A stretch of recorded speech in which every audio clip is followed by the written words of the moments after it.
Hi, this is Arty from Positive Harmony Psychology, and we are having a wonderful chat on phobias with Helen from Butterfly Tapping. Hi, Helen.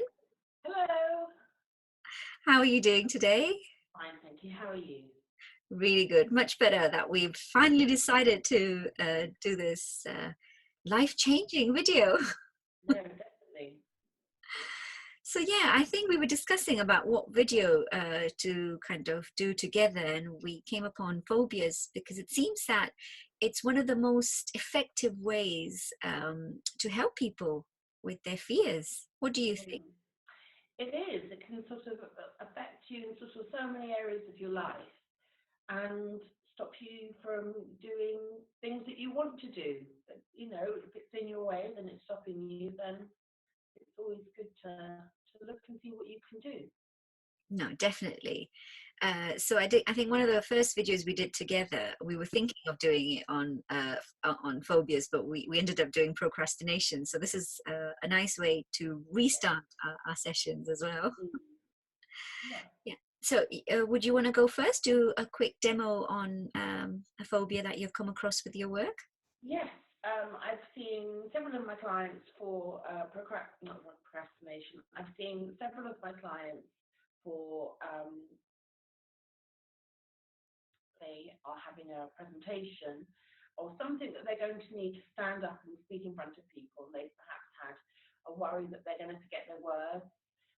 They might have nearly forgotten them before, and that can be enough for them to just feel the feeling of panic and am I going to forget everything? Is it going to go okay? What's going to happen? And all those feelings can build up all day long, all day, from the minute really you're planning to do your talk to the time that it's just about to happen. It can be torture. So a really good way of dealing with it is to think, what is it? What's going to happen? I'm giving a talk. I'm frightened I'm going to forget my words. Something like that might have happened before. Where do I feel it in my body? So it's somebody who came to see me said that they could feel it in their stomach. They could just feel this tight pool of stress in their tummy. So it's how do you measure that? So out of 10, where would you say you were with that? And they were around a 7 or an 8. So we looked at that and what had happened before, and taking all that into consideration, we did a setup. So the setup is tapping on your karate chop, and thank you, Arty. And it would have been something similar to, even though I have this fear, I'm doing a talk this evening and I'm really scared I'm going to forget my words. I can feel it, it's in my stomach. I'm open to the idea I can do it and I accept myself. Even though I have a fear of public speaking, I'm doing a talk this evening and I'm really scared it's going to go wrong. I'm really scared I'm going to forget my words. I can feel the feeling. It's and measure it out of 10, it might be an 8. I can feel this feeling, it's an 8. I'm open to the idea I can do it and I'm okay. Even though I have a fear of public speaking, I'm so scared about this evening. What if I forget my words? What if everyone looks at me or laughs or the worst thing I can think of? I can feel this feeling in my stomach. I'm open to the idea I can do it and I love and accept myself. Stress of this evening, so worried it's going to go wrong. I can feel it in my stomach. What if I forget my words? What if I forget everything? I'm going to look stupid. I'm going to sound like I don't know what I'm talking about. Oh my goodness, everything and everything, anything about what's going to happen. I'm so scared it's going to go wrong.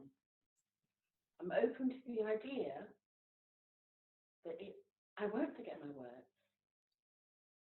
I might have to remind myself, but I'm open to the idea I know what I'm talking about. I was asked to do this talk because I know what I'm talking about and I can remember. I can remember what I'm talking about and I'm open to the idea I can feel calm. Even though I'm scared I might forget my words, it has never happened.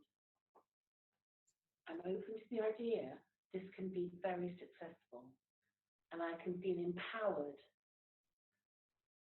by this evening and I can empower people with my words. I'm open to the idea it will work. I'm open to the idea that it can be successful. Another technique I used with one of my clients was the technique of it all went well, that you can tap for the event before it's happened, but tap as if it has happened and it was great. So even though I was really scared about this event, it was fantastic, best night of my life, and I love and accept myself. Even though I was really scared what was going to happen, I could feel this terrible feeling in my tummy. I didn't have to worry. It was fantastic. It was brilliant, and I love and accept myself. Even though I was so scared everything was going to go wrong, it was brilliant. People came up to me and said how good it was. I'm so glad I did it. I really enjoyed myself, and I love and accept myself. It was brilliant. I didn't have to worry at all. All those worries went. I stood up and I knew what I was talking about, and everyone was interested. Everyone was sitting listening to every word I said. I feel so confident. I feel happy. I'm so glad I did it. It was a wonderful success. I can't wait to do it again. My confidence is so high. I'm really, really happy. Really happy. I went ahead and did this talk. And I'm looking forward to the next one. And they're just two techniques that you can use.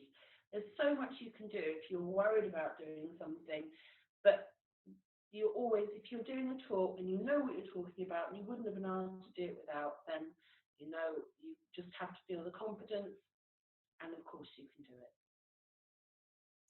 Thank you, Helen. It's really fantastic how you've combined that with confidence, and of course you're a confidence soother, aren't you? So it's funny how people come to you for different things, even though the underlying reason might be quite varied.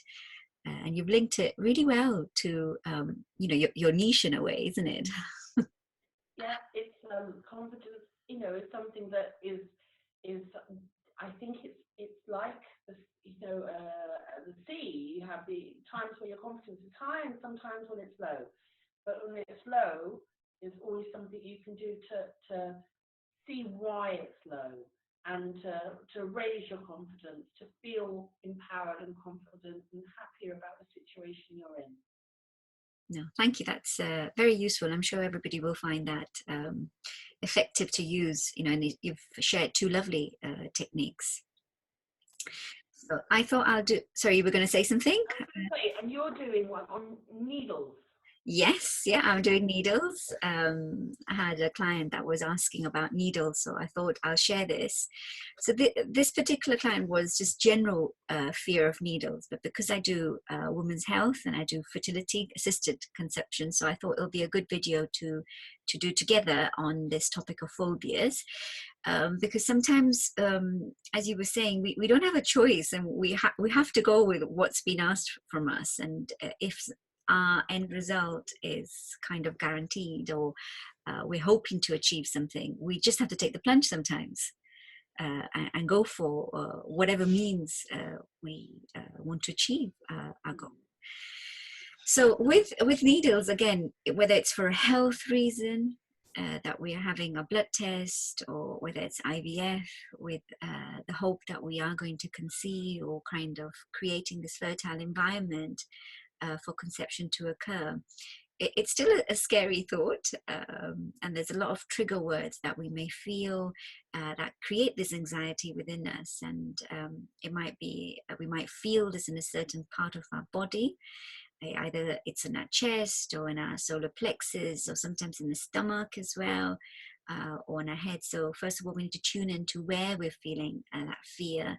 give it a rating out of 10, how intense it is, and if possible, a color, just to help you, be able to associate yourself. Texture, make it specific. I think with phobias, especially, if you can make it specific, and not only will it help you calm down before the event, it will help you even when you're having that blood the blood test, or when you are actually having to self-inject yourself with hormones. It'll just help you to have that calmness, because that's one of the things that I felt after your tapping. It's so calming.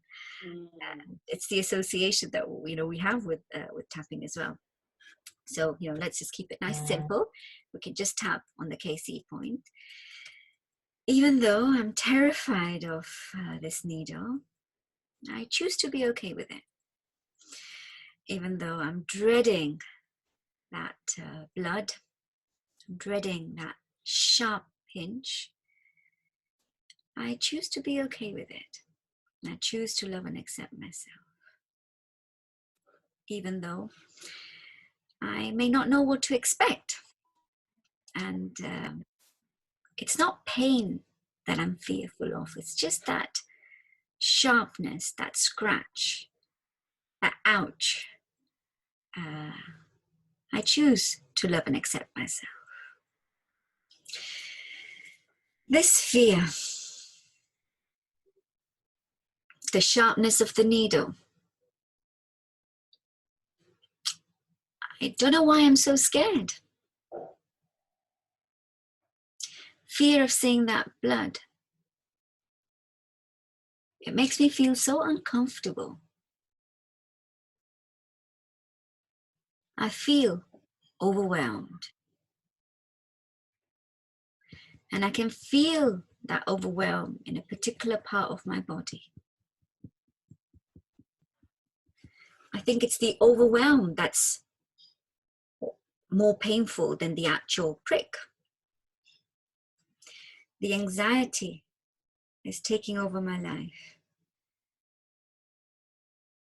I know it will not last long. It's just a second, if that. So the fear is of the anticipation. It's the build-up to that prick. And it creates all of this overwhelm.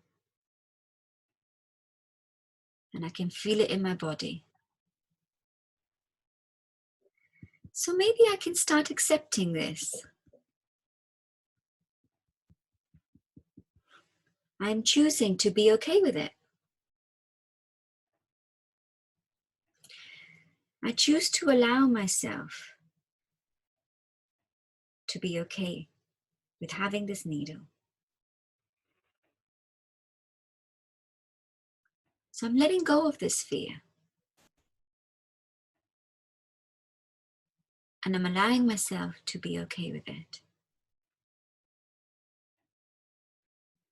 This remaining fear of this sharp needle, I'm clearing it. It doesn't serve me. I'm going to have that blood test or have that syringe anyway.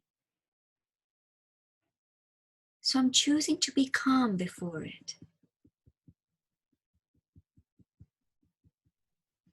I'm allowing myself to be calm.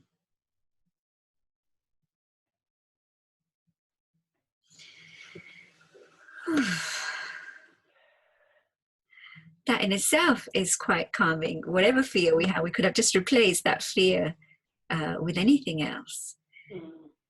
And I think it's just accepting that we are going to do it, and just allowing ourselves to be comfortable with it rather than creating resistance and putting ourselves in the way, isn't it? That's most of the reasons of our problems, because we're in the way. Yeah, in your own way.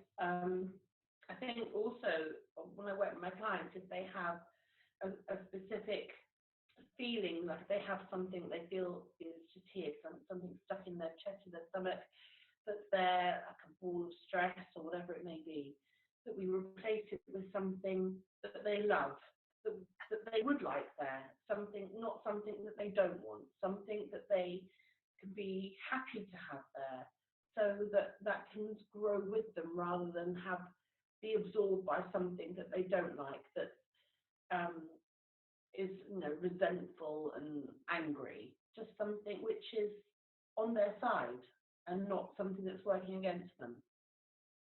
Definitely, it's actually seeing that silver lining, isn't it?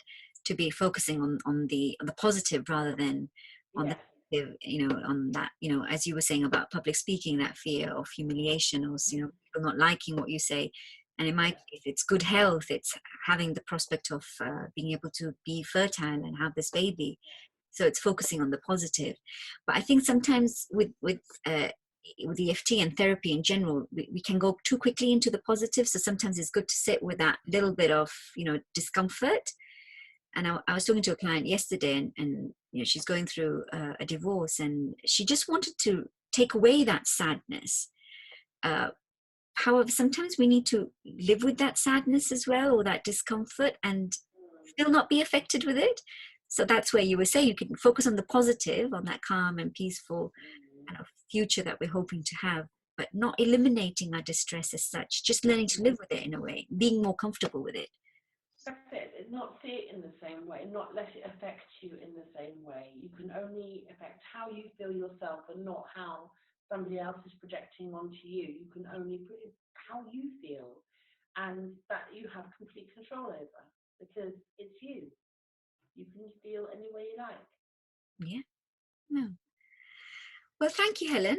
I think it's always nice to talk about these things because the energy working together with somebody is Mm. we are accountable to each other, which is nice. And I guess that's why we're doing this video, to help people do it themselves, but also if they need more help or more guidance on how to tap and what areas Mm. to work on, as you were saying, you know, focus on the positive, you know, where is it actually coming from as well. Sometimes you discover so much more, you know, confidence, and it might be fear of speaking, saying you the truth. Needle phobia might be something that happened in the past that created that bad kind of feeling. So going back to the memory, trying to reframe it, make it more positive, and ultimately being happy, I guess, isn't it? Mm. Yes. Yes. Well, thank you so much, and I look forward to Yes. other sessions.